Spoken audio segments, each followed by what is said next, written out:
I looked down at the surface of Mars, but Poochie was too far away to make out clearly. I knew he must be at the bottom of the anchor line leading from the balloon, but... "Now then, Govalai Soundman, a quiet man despite your name. The time has come for you to break your silence." There was no answer. "I know you aren't scared. What are you doing?" I could see it. A long shadow on the surface of Mars, getting bigger by the second. A massive pillar of sand stretching up towards us, straight towards this ship. All the sands of Mars, rushing together, feeding the pillar's growth. The pillar inhaled the sands. Soundman. He'd listened to the sands of Mars and understood them. The sands of Mars were part of Sandman now. In no time the pillar had left the atmosphere and the tip was approaching the H.G. Wells. It was only a few kilometres away. "Oh, well done, Soundman." Funnier had come over to the window beside me and was watching the pillar approach. "I take back what I said. You are a deep and sound man, as your name suggests." Was that clear-eyed Native American about to die too? "Stop!" I said, but saying that wasn't going to do anything. He'd decided to kill all the astronauts but himself. The only way I had of stopping him was physical. I grabbed the knife from the rancher's corpse and lunged at Funnier's throat, but he dodged and kneed me hard in the gut. "Be still, Jorge Joestar. Now I am paying my respects to Soundman's finale." He took the knife away from me and stuck it in my right shoulder. Now both my shoulders were injured, and I couldn't lift either arm. To which, "Goodbye, Soundman. It was an honour to come this far with you," Funnier said. There was another gunshot. Silence again. I looked over my blood-stained shoulder at the window. The tip of the column rising from Mars to the heavens was only a few hundred metres away. It was still getting closer. Funnier saw it too. "Soundman, are you still alive?" He could control his Standman remotely, but not see what it saw. Bang, bang, bang, bang! The gun kept firing, but the tip of the pillar kept advancing. It was only 100 metres away. Close enough now I could see it with my naked eye. There was an empty helmet at the top of the pillar, and Funnier's camera-eyed stand was clinging to it, firing into the sand, opening hole after hole. But Soundman's head was nowhere to be seen. "Soundman! Where are you?" Funnier screamed. I stood watching helplessly as the tip of the pillar changed shape, forming a round hole in the rim. Like a docking hatch. Soundman was inside the pillar. In less than 2 minutes, he'd gone from the surface of Mars to the H.G. Wells. A trained astronaut could easily hold his breath in the pillar that long. Bang! The tip of the pillar slammed into the H.G. Wells, shaking the ship. "Good Lord! Come back, Rear Window!" At his call, the stand reappeared in the doorway to the living quarters. Clang! Thud! Thud! The sounds of sand pounding the door, smashing it open, and then scrunch, scrunch, scrunch, scrunch as sandy footsteps came down the hall. Soundman appeared, covered head to foot in the red sands of Mars. Even his face was hidden. On guard against Funnier's rear window, the Native American astronaut was still holding his breath. Funnier's face twisted in fear. "Good God! Shoot him, Rear Window!" Bang, bang, bang, bang, bang, bang, bang! Funnier's stand unleashed a volley, but every bullet was absorbed into the sand as Soundman charged, tackling Funnier. "Ah!" Funnier's scream vanished into the sand. Shunk, shunk, shunk, funk, funk, funk! Unable to see it all, Soundman went berserk, swinging and kicking wildly, flinging hardened sand in all directions. I barely managed to evade getting hit myself, but he was smashing machine parts right and left. I figured it was up to me to tell Soundman if Funnier was dead or down for the count, so I looked around and realised I couldn't find him anywhere. There was a door in the wall he'd been flung against, and through the window I could see the escape pod that was supposed to be on the other side of that door. It had detached from the H.G. Wells and was drifting away. "Soundman! Outside! Funnier Valentine's escaping!" I could see Funnier grinning through the pod's window. Rear Window was in a hole Soundman had punched in the computer, waiting for Soundman to stop flailing and take a breath. "Don't show your face! Rear Window's still got his gun pointed at you!" I yelled, but too late. Out of breath, Soundman let the sands part, and Rear Window's bullet struck him right between the eyes. Bang! Soundman's head jerked back and the sand suit crumbled. "Soundman!" I could hear Funnier laughing over the loudspeaker. Goodbye, Soundman. Jorge Joestar. I do apologize, but that ship will explode in 2 minutes. If you really are brought here by fate or destiny, then I'm sure you'll find a way to survive that explosion. On my knees on the floor, my shoulders throbbing with pain, I couldn't summon the energy to stand. I just vacantly watched his escape pod slowly drift away, not even noticing the submarine that had appeared behind him on the eyed balloon.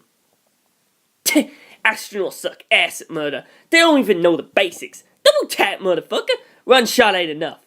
Always gotta hit him again to be sure. Every fucking gangster knows that shit. I turned to find Narancia behind me, a small submarine sitting in the hole the bullet left in his forehead. The bullet was caught in the side of the ship. He'd left one ship from his stand inside his body. Takes too long for that food to get back to me if I send it away, so Bucciolati and John are always yelling at me to leave 1 or 2 inside me. Narancia grinned. Funnier noticed him, and I could see him looking through the tiny window of the pod, surprised, and oblivious to the cruise missile coming up behind him. It hit the pod head on. Boom! I couldn't actually hear the sound, but the escape pod exploded with Funnier on it, scattering debris all around. Rear window faded out and vanished. Ha! Suck on that! Narancia yelled, pointing his middle finger at the remains of the pod. Then he turned to me. Don't just fucking stand there. We're getting out of here pronto. Eh? But how? Let's start by hopping on my sub and going down to Mars. But don't we need to depressurize? What does that even mean? It'll be fine. It really won't. I said it will. Think positive, motherfucker. While we were talking, the giant submarine had come up with tentacles from the eyed balloon and rammed into the side of the H.G. Wells. The deafening crunch as it hit was accompanied by a violent impact that shook the entire ship, followed by the whoosh of air rushing out. There was a hole in the front of the sub too. Fuck yeah! Get the fuck in here! Narancia yelled, diving headlong across the rubble, riding the rush of air, letting the submarine inhale him. Alright, here goes nothing! I shouted, and threw myself after him, aiming for the hole, but my shoulders hurt and I lost my balance. I slipped right past the hole, heading for the gap in the side of the H.G. Wells. There was nothing out there, just outer space. I screamed, and the submarine's engines fired. It passed me, placed its hull just outside the gap, and caught me after only a moment of suitless spacewalk. Holy fuck, dude! You're really shit at this, Narancia said, laughing. I couldn't argue with that. On your feet! We gotta get in bed, Narancia said, helping me up and giving me his shoulder for support. We ran against the air rushing out the gap in the hull, down a narrow hall towards the tail of the submarine. I've never been inside my stand before. Man, it's real good looking. Indeed, there were instruments and pipes, and everything a real submarine would have inside it. We ran the entire length of dust boot, went through a tiny hatch, and Narancia closed the door behind us, locking the door with a round reel. Okay, do a U-turn and get us out of here. The submarine groaned and started moving. I could hear gas rushing through the pipes. Narancia had lowered his headset periscope over his right eye and was piloting dust boot, running it down the tentacles to the eyed balloon, around the surface of the moon, and then down the tether rope. Inside Mars's atmosphere, the planet's gravity took hold, and we were forced to hang off the pipes crossing the long hallway, now a vertical shaft, as the submarine descended straight down. Narancia held on with both arms, but I was forced to hang on with my legs. Peering through the periscope, Narancia asked, So, what are we going to do about this half-naked, long-haired dude? Cars, the ultimate thing. What should we do? It'll be useless, but I could shoot him again? Narancia suggested, half joking. Nah, I said. You've attacked him plenty, and like you said, it was useless, and he hasn't done anything to us yet. But what should we do? Try to talk to him? Poochie had tried, and that got him exactly nowhere, apparently. Right, when we're 3 meters off the ground, stop! There was a horrible screeching, and we stopped. We were inside the atmosphere, near the surface of Mars, but we had no spacesuits. The air outside was less than 1% the atmospheric pressure of Earth, and was 95% carbon dioxide. We wouldn't be able to breathe at all, but we couldn't stay in dust boot forever. We had a limited amount of breathable air on board. We were between a rock and a hard place, but we were still alive.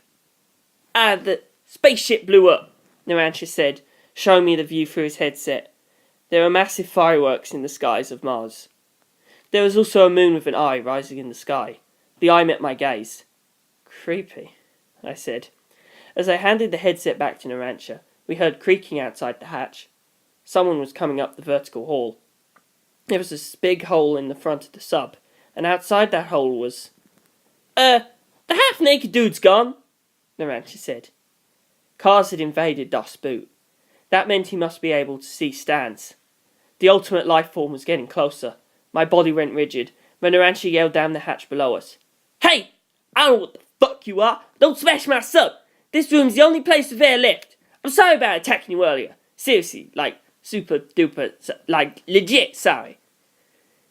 It was clear he'd never been taught how to apologise to anyone. There was a groan outside, like metal bending, then a scuttling sound as something moved through the pipes, getting closer, into the room we were in. Here. Narancha and I gulped in unison, and a pipe in front of us popped open, and flesh spilled out, and the flesh took form, becoming a tall, long-haired, half-naked man. Cars. He could shapeshift. He turned and twisted the pipe like a twist tie, cutting off the hiss of escaping air. He looked around the interior of Das Boot as if he couldn't see us, and then took a deep breath. In and out. Of air, he said in Italian. You have no idea how much I've missed it. He smiled. It's time to go home. Home? Where? Narancha asked, but Kaz ignored him. This air, with 3 of us, it should last 4 hours. Hey! Don't fucking ignore me, Fabio! Narancha snarled. This boy knew no fear. I poked him. Dude, back to Earth, obviously. Huh? He's not like a Martian? He's speaking in Earth language, right? He must have been there originally. Oh, I see. But how are we getting back home? The ship blew up. True, but then I remembered. He's got a ship. At least 7 of them. The Jojo probes. Those were technically spaceships, but they had no power and were pretty busted up, and no fuel. As I thought, Kaz said, I have a ship. We could communicate? But they're broken, right? I asked. Kaz looked at me. His eyes were a really beautiful blue. I can fix them. Since I rode here from Halley's Comet, I've been studying how these machines function. When Jojo's passed Halley's Comet, something had gone wrong with the antenna, and all contact with it had been lost for 32 minutes. Had that not been because comet dust struck it, but because cars jumped on board? But we'll need fuel. I have plenty. Where? Floating above us. The eyed balloon. Is that... What is it? Extra me's. Extra... Yes, the universe has looped 36 times, and as it ended and began anew, 36 additional me's arrived. There it is. There it is, ladies and gentlemen. 36 cars on Mars. The ultimate life form could even survive the end of the universe. If the universe looped, then history repeated itself. The same fate befell Cars, and he became the ultimate thing 37 times, was flung into space 37 times, made his way to Mars 37 times, and then all 37 Cars had a team-up? While my mind boggled at the sheer scale of that time, Narancha stopped staring at us open-mouthed, peered through his periscope and said, Hey, the moon broke! He showed me the view. The eyed balloon had crumbled, and the 36 pieces each turned into cars. They had combined their flesh, and had stretched their combined mass out into a giant sphere. Now they had the 36 Jojos they'd held inside the sphere all began falling towards us, because of course, that makes sense. We'll use a few to repair the machines, and the rest will become fossil fuel, Cars said. Cars began laying parts from the Jojos out on the surface of Mars, and assembling them bare-handed into a spaceship way more futuristic than either the Jojo or the H.G. Wells. When he didn't have a part, he'd have one of the extra cars transform part of their flesh, transforming it into the material he needed. Once the ship was complete, the remaining cars all melted away without complaint, pouring themselves into the fuel tank. Narancha witnessed this horror show with a series of yelps and squeals, unable to watch it directly, but shocked as I was, I couldn't stop myself from watching the whole thing. 'Cause, you know, when you have 36 of yourself, You turn them into fuel for a spaceship. That makes sense. The completed spaceship was conical with smooth curves. The one remaining cars came back up the pipes to us and spoke to Narantia. Shrink this vehicle to the size of the two of you. I'll compress the remaining air. Narantia did as he was told, and soon Dust Boot was so small the two of us could barely fit inside. Cars then inhaled all the air into his lungs. Narantia and I clung to each other inside the submarine, and Cars doubled the size of his upper body, lifted the submarine onto his back and carried it onto the spaceship. He released the air inside, and Narantia put Dust Boot back inside his own body. The interior of the ship was beautifully designed. It was hard to believe it had been pieced together from scrap. It looked like a modern sci-fi movie set. If you could build all this, I asked, summoning my nerve, why not head to Earth on your own? At first, I didn't have enough materials or extra me's to turn into fuel, Carl said. My calculations showed it would be the 37th universe where I would finally have enough. Twice, I rolled Jojo close to the Earth. The first we passed too far from it. The second time I altered Jojo and turned part of myself into fuel in an attempt to enter the atmosphere. Jesus Christ. But I had no idea what the correct angle of entry was. If the angle was too shallow, I'd bounce off the atmospheric wall. Too steep, and my calculations suggested that at my bulk I would vaporize faster than my cells would regenerate.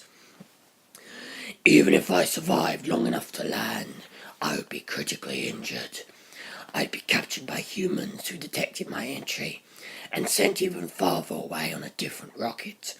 I had to come up with a plan to protect myself while attempting my return to Earth. After the Jojo probe had surveyed Halley's Comet, it had done a flyby of Earth at a distance of 16,300,000 kilometres and used the Earth's gravity to accelerate, heading off to survey Comet Griggs. After that it approached the Earth again, but didn't respond to signals and disappeared. This must be the 2 occasions he mentioned.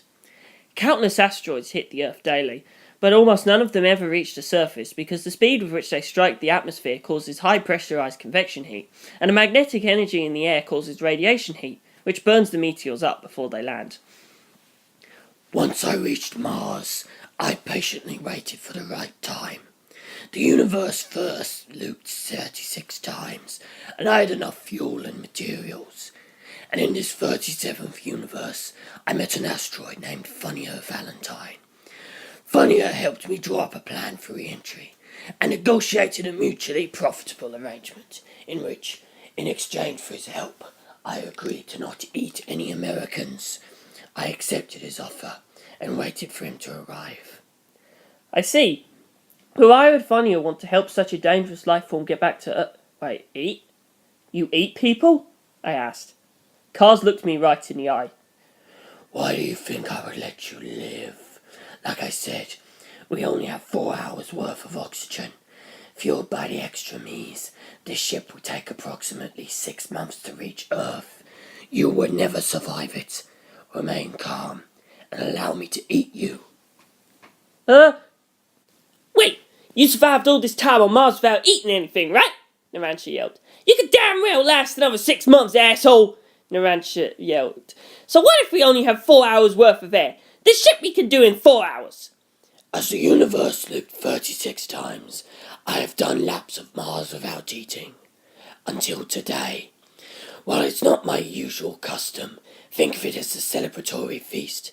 No. Eat when you get to Earth. Someone other than me. You're very loud. Your life will only last another 4 hours either way. And if I stop releasing the air inside my lungs, you will all suffocate. Your lives are already at their end. Give it up. No! Narantia yelped, stamping his foot, tears in his eyes. The air in your lungs, that goes in and out of you every time you take a breath. It'll run out fast, won't it? I do not need to breathe. I'm releasing the air gradually. But you said 4 hours for the 3 of us. The 2 of you, and the astronaut. Valentine died without telling me his plan for reentry, you see. I looked around and saw Poochie lying in the corner, still in his spacesuit. There was a round hole in the helmet where Funny's rear window had fired a bullet, and a bullet hole in the centre of his forehead, but the bullet was stuck in that hole. When I tapped the bullet with my finger, it fell out. It hadn't reached the brain. The holes in his head and helmet were filled with stuffed with red sand, so it was immediately clear who had saved Poochie's life. That forthright Native American. He'd saved our lives too. As I honoured his memory, Poochie ignored me. 36 extra cars, he muttered. He'd been awake and listening this whole time.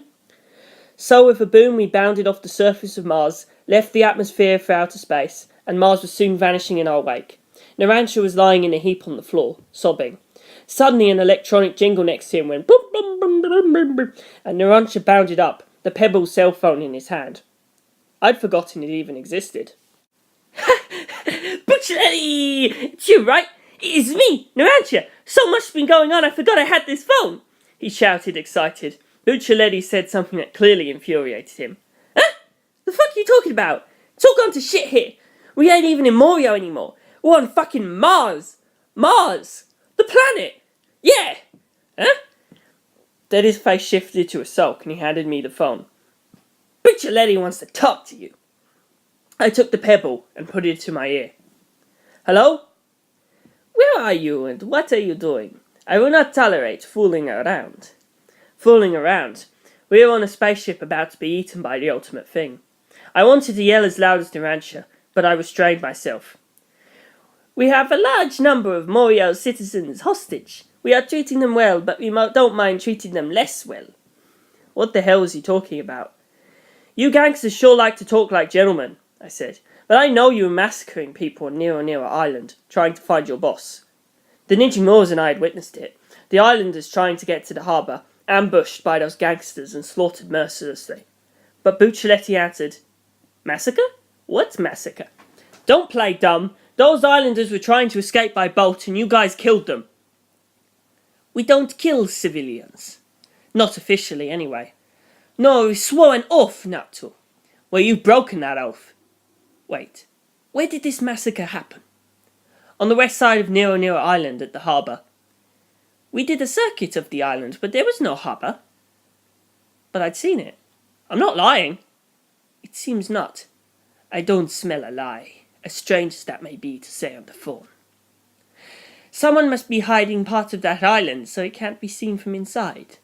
Only one person can do that. Secco Otario and his evil dead. Well done, Jorge Joestar, Buccialetti said. I'll thank you when this is all over. And with that he hung up. He clearly hadn't managed the slightest bit of understanding of the nightmare Narancia and I were in. I handed the phone back to Narancia. Joestar, Carl said. You're a Jojo too? Oops. Carl grinned at me. Clearly, there's a lot you have to tell me before I eat you.